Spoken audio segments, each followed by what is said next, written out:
What are your thoughts on the recent debate in South Korea that women should also go to military service? Is it realistic? And what do you make of this bitter fight between young men and women in South Korea on those controversial issues? 이런 여성 징병제에 대한 논의가 나오게 된 배경. The debate on women serving in the military didn't come from trying to achieve gender equality, but from voices that are asking women to experience the same disadvantages that men did.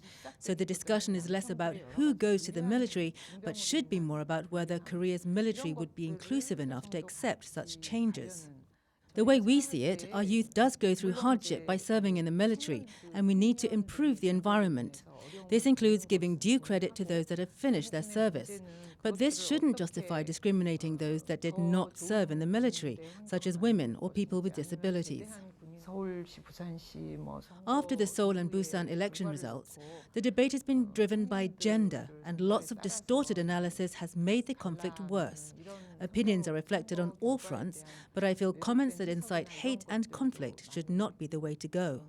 Coronavirus has exposed some of the social problems of South Korea, including gender inequality.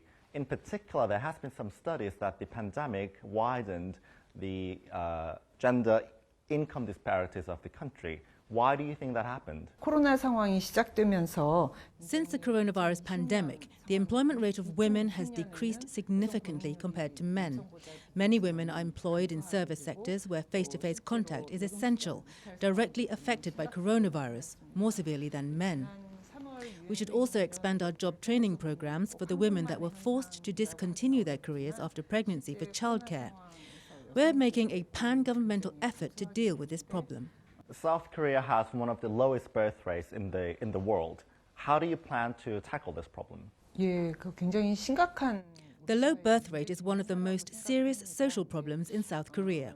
Since our fertility rate reached 1.3 a few years ago, we prepared policy measures bracing for a longer decline. It's fallen even more since then. It's now 0.8. I think the low birth rate should be tackled with a gender equality platform. There are various issues that young people in South Korea must deal with if they're to have a child, such as housing, childcare, and safety. The cost is just too high. 한국 사회에서는 이제 그 저출산 문제. When it comes to South Korea's low fertility rate, there's quite a diverse pool of feedback from experts from all sorts of fields. Financial costs are indeed factors to consider, but it's the reality that women are the ones bearing the burden, getting their careers cut short. We live in a society where the expectations for women in childcare are far greater, which is why we need to change our societal culture and regulations and organizations so that both men and women are equally responsible for childcare. The birth rate will only increase when we reach real gender equality in our society.